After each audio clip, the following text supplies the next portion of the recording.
12 games of basketball play last night, and somehow the biggest story of the night once again revolves around the New York Knicks. Was I being foolish for thinking that I'd be able to go a day without covering this team? I guess so, because it just keeps getting worse and worse. So before we get into anything else, let's get this over with. Let's talk about what happened last night with everyone's favorite reality TV show drama. New York drama this year started on a player level with Carmelo Anthony, then escalated to a presidential level with Phil Jackson, and now it's gone even further to an ex-player and owner level. Yesterday during the first quarter of the Knicks vs Clippers game, ex-Knicks legend Charles Oakley was arrested for assaulting what I believe were 3 Knicks security guards. I'm gonna give you guys a quick rundown of what happened, and then I'll have some backstory to what led to this. So basically, Oakley had purchased his ticket, off StubHub by the way, because it was only a few rows behind owner of the Knicks, James Dolan. And I guess throughout the game, Oakley was saying some things to Dolan. No word on exactly what he said, but it was obviously enough to get security to try and escort him from the building. And when that happened, Oakley took offense and refused to leave. Eventually, push came to shove, quite literally. Oakley kind of assaulted a couple of people here and there, nothing too serious, not like Malice at the Palace or anything, and then he was eventually forcefully removed from the game by security and placed in handcuffs by the NYPD. Well, now most of you, unless you're a long-time Knicks fan, must be wondering what exactly caused him to go off like this, and honestly it was really a long time coming. Like I said, Oakley is a New York Knicks legend, he helped them reach the finals once and really all New York fans just love the guy, but he really never had the best relationship with the ownership. In fact, Oakley was quoted saying quite a few things about Dolan, including he's a bad guy, and that everybody in New York loves me except this one guy. And he'd also go on to say that people in New York ask him all the time why he doesn't work for the Knicks, and he basically tells them that he's been trying to, but Dolan won't even set up a meeting with him. Now doesn't that seem strange? That a player of Oakley's caliber who played his best for the Knicks night in and night out can't even get a meeting with the owner that he played for. I mean, he literally had to buy his own tickets for the Knicks game off StubHub. Like, are you freaking kidding me? You're telling me that forget about the meeting, you're making one of your ex-legendary players, one of the best players to ever wear a Knicks uniform, buy tickets off StubHub? I mean, he should be able to walk into any Knicks game he wants and sit courtside for free. And James Dolan, you should honestly be ashamed of yourself. For those of you that don't understand why this made Oakley so mad and basically brought him to his tipping point, imagine this: you meet some celebrity or someone you really look up to on the streets. You supported them all the time and basically whatever they did. You go up to them and tell them how much you support them or something like that, and they look at you, stare you dead in the eye, and then walk away without saying a word. Now, wouldn't you be mad too? Wouldn't you want to give that person a piece of your mind? It's all just really unfortunate, and it's at the point where I think Adam Silver might need to step in and do something about it. With everything that's going on with the Knicks so far this year on every level, this is an organization that just needs a brand new start. New management, new ownership, just new everything. Because at the end of the day, it's the Knicks fans who are suffering the most. I mean, with the owner like James Dolan and a president like Phil Jackson, especially after the past couple of days and everything that's gone down, I'd be surprised if they're ever able to land another free agent again. I mean, who wants to play for a team that's president takes shots at you on Twitter, owner refuses to talk to them, and even after all of that, if they go down as a Knicks legend, they still had to purchase their own tickets to Knicks games off StubHub. I mean, what appeal is there to play for the Knicks as it stands? But overall this season, this Knicks drama just continues to get deeper and deeper, and I honestly don't even think this is close to the end of it. But until tomorrow, when the Knicks drama does get deeper though, let's just take a look at what happened from last night's games. So besides what happened in the stands at MSG, there was also a game. And in the game, Rose, Porzingis, and Melo all played really well, each scoring at least 20 points. Carmelo with 28 points and 9 rebounds, Porzingis with 27 points, and Derrick Rose with an all-around game, 20 points, 7 rebounds, and 8 assists. Unfortunately though, for Knicks fans, it just wasn't enough to survive a fourth quarter meltdown, which they were outscored 31-20 and would fall 119-115 to the Clippers. DeAndre Jordan and Blake Griffin led the way for LA. Griffin with a season high 32 points, 8 rebounds, and 5 assists, and DJ finished with 28 points and 15 rebounds. There must have been something in the air last night. Oakley wasn't the only person to get tossed from a game. Alright, so it all starts when Troy Daniels hit the late and 1-3 and then says something to Devin Booker, I believe. And then Allen Williams, who might have had the fastest ejection in NBA history as he had literally just got onto the court, he decides that he has to make a move on Daniels after whatever he said to Booker. And then rookie Tyler Ulis comes over and starts trying to get into the action. Daniels and Booker are still talking. Other Suns rookie Marquise Chris has already shown earlier this season that he'll always always be there whenever there's action, so he has to get in on it too. And then bada bing, bada boom. 6 techs and 3 ejections. Daniels, Ulis, and Chris all ejected with a minute left to play in a blowout win for the Grizzlies. 23 points on the game though for Mike Conley and 19 points for Marc Gasol. 110-91 is your final score.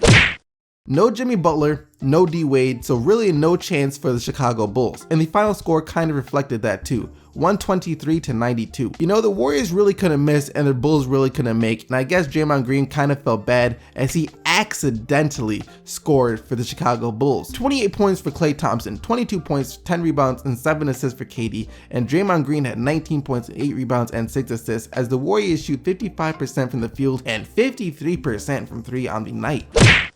The Pacers were on a 7-game winning streak, hoping to make it 8 yesterday against the Cleveland Cavaliers. The Cavs have LeBron James, Kyrie Irving, and Kevin Love. As long as we can keep one of them in check and play the team basketball we've been playing, we can go get this dub. I'm sure that's what the Pacers were thinking, and normally they'd be right. However, they made a slight miscalculation. The Cavs have LeBron, they have Kyrie, they have Love, and they also have that man Kyle Korver, who was 10 of 12 from the field and scored 29 points, including 8 threes last night. He only missed 1 3-pointer last night. I mean, if you're an Indy fan, I'm sorry. You hate for these kinds of things to happen, where one guy just randomly catches fire and basically dooms your chances of winning. 132-117 is the final score. Other than Korver, LeBron scored 25 points and had 9 assists, and Kyrie Irving had 29 points and 7 assists. Indy did play well on offense though. They just couldn't stop the Cavs defensively. 22 points and 14 assists for Teague, and 22 points, 8 rebounds, and 6 assists for Paul George.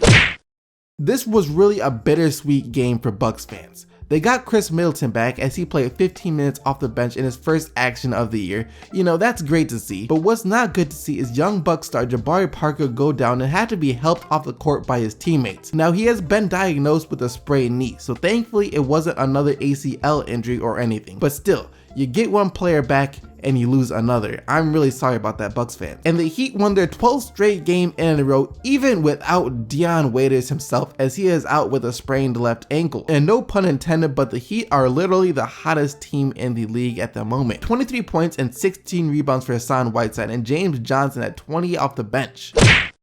I guess the Washington Wizards believe in equality for all teams despite your record, because after taking the best team in the Eastern Conference to overtime, they did the same for the worst team in the Eastern Conference. However, they may have taken them there, but there was no way they were losing in overtime to the Brooklyn Nets. They wound up with a 114-110 win. 3 players had double-doubles for Washington. Wall with 23 points and 12 assists, Otto Porter Jr. with 20 points and 10 rebounds, and Gortat with 14 points and 14 rebounds. Oh, and Beal continues to shoot the lights out. 31 points for him. Who saw this coming? The bookieless Sacramento Kings defeating the Boston Celtics. Of course, DeMarcus Cousins was out after receiving his 16th technical of the season in the last game against Chicago, but like I said, the Kings still got the win, 108-92, as they were led by point guard Darren Collison. I believe that was the first time I've said his name this entire season. He had 26 points, and Ben McLemore, and I know that's the first time I've said his name this season, had 17 off the bench. The Utah Jazz with back-to-back blowout wins on the road. First it was the Hawks and now it was the Pelicans, both of the Bird-related teams. 127-94 is your final score. Joe Johnson came off the bench and shows that he still has something left in the tank for an old man. 27 points on 10 of 14 shooting. George Hill had 19 points and Rudy Gobert with 10 points and 16 rebounds. Terrence Jones had 21 points and 8 rebounds for New Orleans.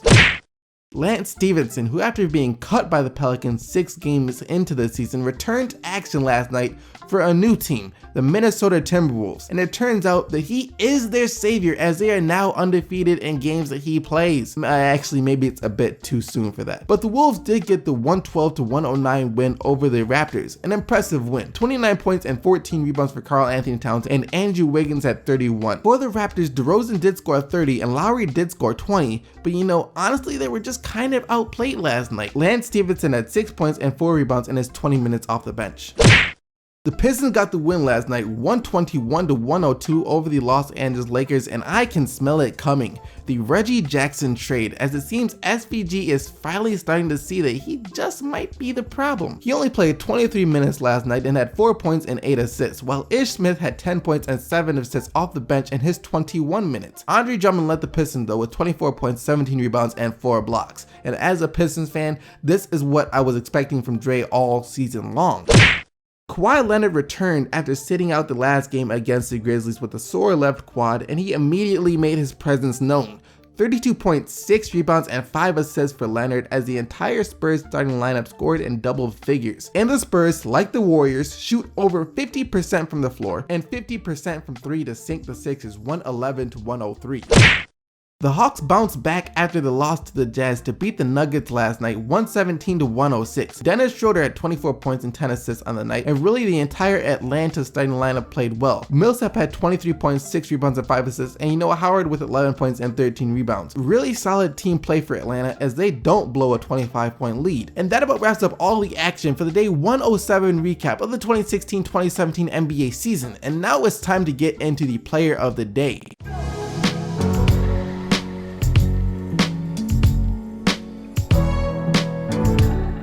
Yesterday, you guys selected CJ McCollum and his 32 points, including the game winner, as your player of the day. And here are today's nominees. You have Kyle Korver and his 29 points, including 8 made 3-pointers off the bench. Andre Drummond and his 24 points, 17 rebounds, and 4 blocks. Blake Griffin and his 32 points, 8 rebounds, and 5 assists. Or Kawhi Leonard and his 32 points, 6 rebounds, and 5 assists. As always, you guys can go vote for the player of the day right now on the Amino Hardwood NBA app. The link to the poll will be in the description box below. Hope you guys enjoyed the video. Leave a like on it if you did, and don't forget to subscribe if you haven't already for more daily NBA videos. And until tomorrow, keep getting the buckets, Team SDC, and I'm out of here.